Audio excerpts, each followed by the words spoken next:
우리가 예수 만날 때 즉시로 일어나는 현상이 있는데 그것은 예배를 향한 깊은 사모함이 우리 안에 터져나기 시작한다는 것입니다. 이 땅 가운데 가장 재미있는 것이 무엇입니까? 예배 드리는 것이에요.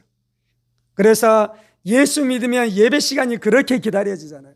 하나님께서는 인간을 예배하는 자로 만들었고 우리가 예배할 때 우리의 심령 가운데 가장 큰 기쁨과 가장 큰 만족이 임하도록 우리를 만드셨어요. 이것이 가장 중요한 진리 중에 하나인 것이죠. 예수님께서 오셔서 하시는 일은 무엇이냐면 예배를 회복시키는 것입니다. 예수의 피로 말미암아 이제 우리가 지성소로 들어가는 것입니다. 예수님이 화목제물로 죽으셨습니다. 예수님이 속량제물로 죽으셨습니다. 예수님이 속죄제물로 죽으셨습니다. 예수님이 예배의 혁명을 이루셨는데요, 자신의 피로 제사를 드렸습니다. 첫 번째는. 두 번째는 자신의 피로 제사를 드리는 것이 온전해서 단번에 영원히 드렸습니다. 그러면 이제 오늘 특별히 좀 나누기를 원하는 것은 우리가 예배자로 서 있을 때 이 샘물이 솟아나기 시작하는 것입니다. 만족은 어디에서 오냐면요, 예배 드릴 때 만족이 옵니다. 마귀가 하는 것은 이 예배를 깨트리는 것입니다. 이 예배를 망가뜨리는 것입니다. 그래서 인간이 죄를 짓고 일어나는 가장 첫 번째 죄는 우상을 숭배하는 것입니다.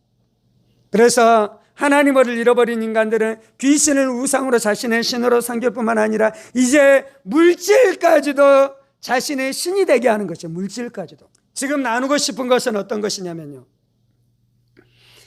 예수님이 예배를 회복시켜 주셨고요, 그 예배를 통해 우리의 심령 가운데서 생수가 넘쳐나는 것을 경험해요. 그런데 내가 예수 믿는데도 불구하고 내 안에 생수가 넘쳐나지 않도록 마귀가 역사하는 데가 뭐냐면은 내가 우상을 숭배하게 하는 것이에요. 내가 돈에 대해서 염려하게 하고 걱정하게 하는 것이에요. 돈에 대해서 염려하고 걱정하면 절대로 예배자가 될 수 없습니다. 아멘. 왜냐하면 돈이 나의 하나님인 것이에요.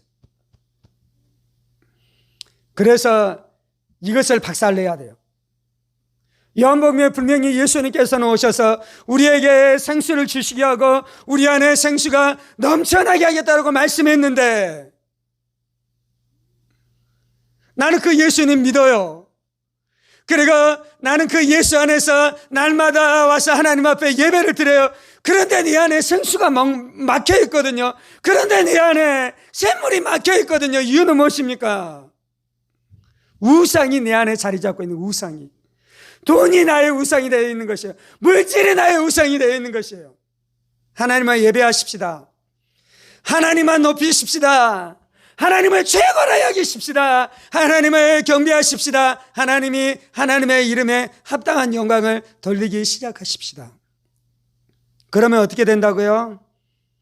내 안에서 생수가 샘솟듯 쏟아져 나오기 시작할 것입니다. 네가 섬기고 있는 우상을 깨트리고 하나님만 예배하라라고 말씀하는 것입니다. 돈을 너의 우상으로 삼고 있으니 교회를 다녀도 생수를 경험할 수 없다라고 말씀하고 있는 것입니다. 네 자신이 네 자아가 우상이 되어 네가 내 인생의 주인이 되어 살아가고 있으니 교회를 다니고 예수를 믿는다라고 말하지만 만족이 없다라고 말씀하고 있는 것입니다. 승리하려면요, 하나님을 예배해야 됩니다. 만족과 평강과 안식 가운데 살아가려면요, 내 안에 있는 하나님 아닌 우상을 깨트려야 됩니다. 그 우상을 몰아내야 됩니다. 예배 안에서 담대함을 얻을 것입니다. 예배 안에서 기쁨이 회복될 것입니다. 예배 안에서 평강을 체험할 것입니다. 주님,